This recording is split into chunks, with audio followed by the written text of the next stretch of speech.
Hello and welcome in my new video of croissant. So what you all know what are croissant, but also croissant is not the Italian word.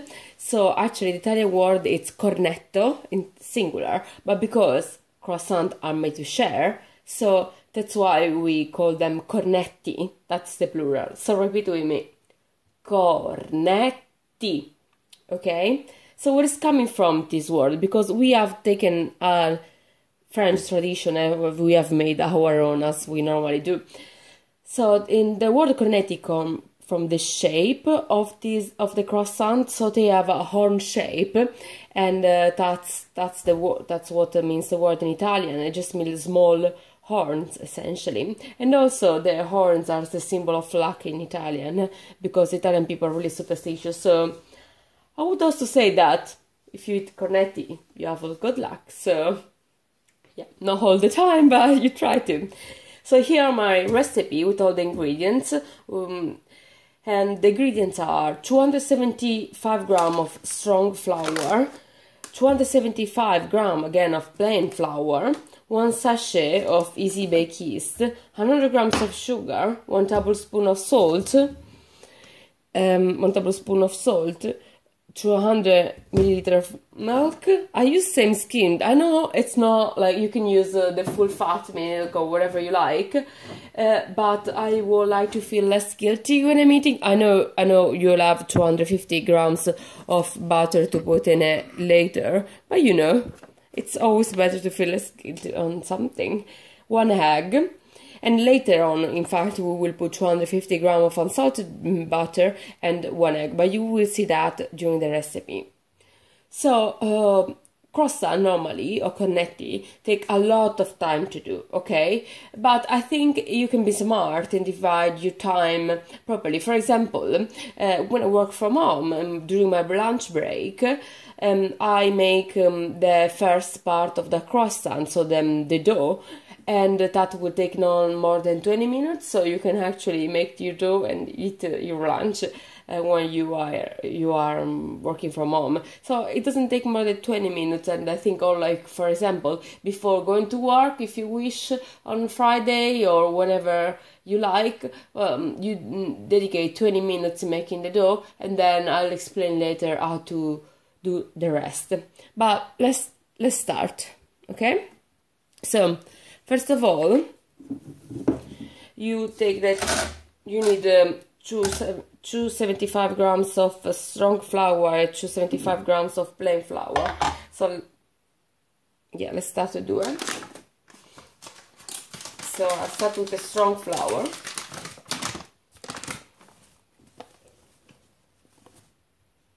$275, yeah, fine.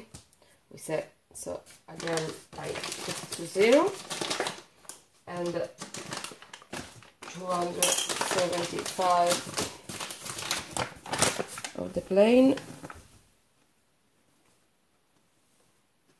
Ooh. Oh, I'm doing a mess. So we have here 237, so I need to get the rest.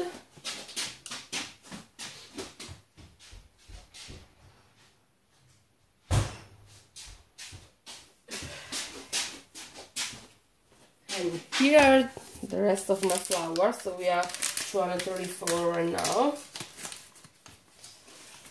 and here we have 280, but it's okay, you know. So what would you do with the flour? You put the flour, so let's do that. So you put the flour in the middle. You take a fork or a spoon, whatever you like, and you make space, because then you need to put here the milk, the sugar, everything else essentially. So what I do is I put the flour, and then I wait again my 300 milliliters of milk. So I can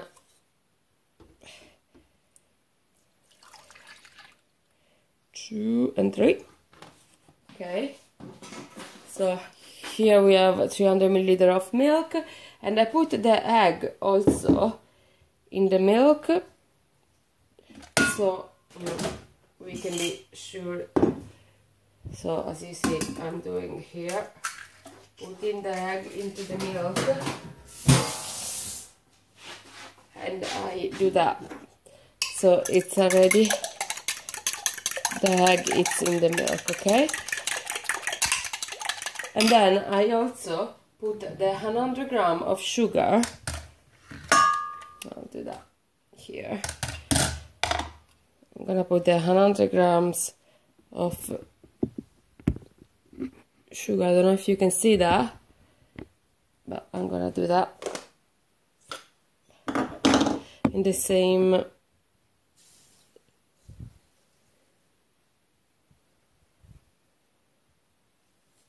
Ooh, a little bit more. Oh, whatever. It's gonna be sweeter. And that's what I'm gonna do, okay? Same as the yeast. Gonna open the bag of the yeast, put it in the milk, and then mix all together. The milk needs to be cold, never warm if you use the yeast, because a really warm, let's say even hot milk or water is gonna kill the yeast, so don't do that, okay? I'm gonna now add my tablespoon of salt to the flour.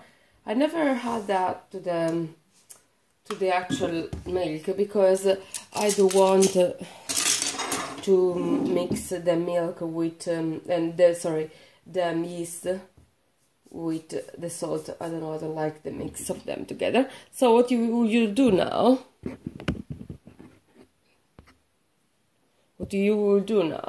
is that, and you start to mix essentially the flour. Ooh, that's happens all the time. What you do is you start to mix the flour with the rest of the liquid part that you have, like that, essentially, and you do it until it's a dough, okay?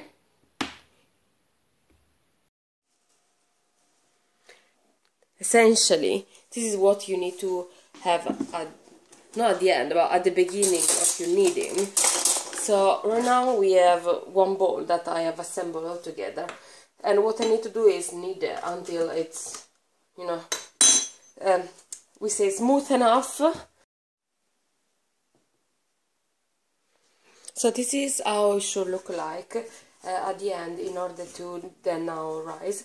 So my advice is, when are you kneading it essentially with your hands, you keep always a spoon next to you, because sometimes you need flour while you're doing it. So you have this spoon, you take the flour out from the pack, and this flour is gonna help you to actually knead.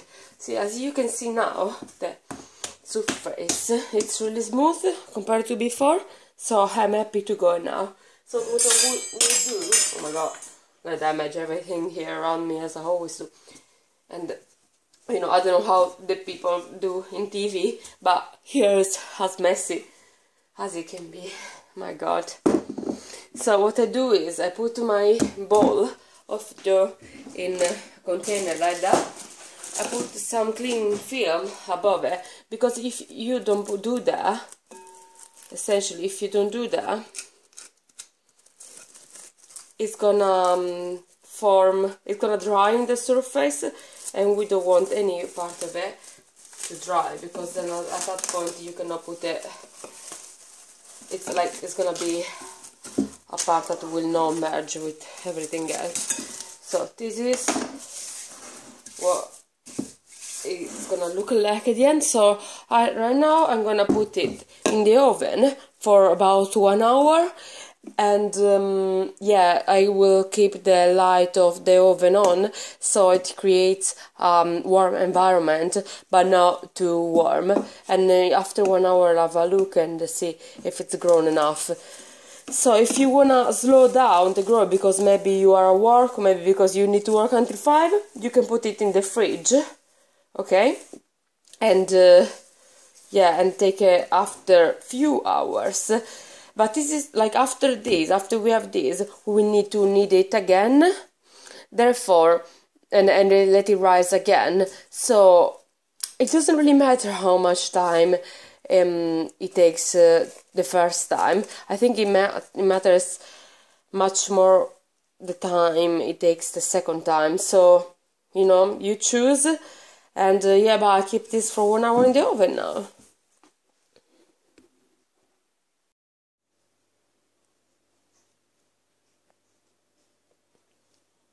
While I was waiting for 1 hour to pass, I created this table with the steps at a time. So as you can see right now, we have done initial dough plus a first knead that has taken between 15 and 20 minutes.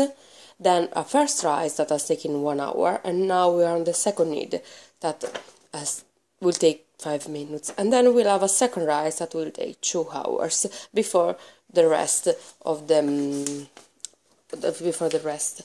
steps. So let's take our dough. As you can see, it has risen a bit here. I didn't put any oil in it. Flour, maybe some. Okay. So I normally have with me a spoon, so I can take a little bit of flour when I need. A spoon was in fact inside. When I need, raise my sleeves, and yeah, here the second knead. Why do we need a second knead? Because we need the pastry at the end to be soft. So the more essentially more kneads you do, the softer your pastry, your croissant will be at the end. And this is the same rule for all the dough where you use the yeast on it. So if you wanna do pizza, if you wanna really high pizza, but you wanna to be really soft, you need to do 2 kneads, 3 if you have time. So yeah, that's my secret. It's a little bit time consuming, but I guarantee the result will be worth it. So essentially you do like that for 5 minutes, and then do the same with put again in here, put in the oven with your light on for 2 hours. So if you see that it's not rising very well, you put the temperature of your oven at 50 degrees, and it will no more than 50, otherwise it will cook your pastry. Just 50, so the environment of the oven is gonna be warm enough to allow the pastry to rise much better in short time. So this is a trick also. If you don't have much time, you can do that and reduce the time of growth of your knead in general. If you want to slow them down, you put the pastry in the fridge and it will slow down the time. But remember, then if you take it back, if you then need to do something, it needs to be at room temperature, so you have to leave it like between 15 and 20 minutes at least outside of the fridge before doing the next step.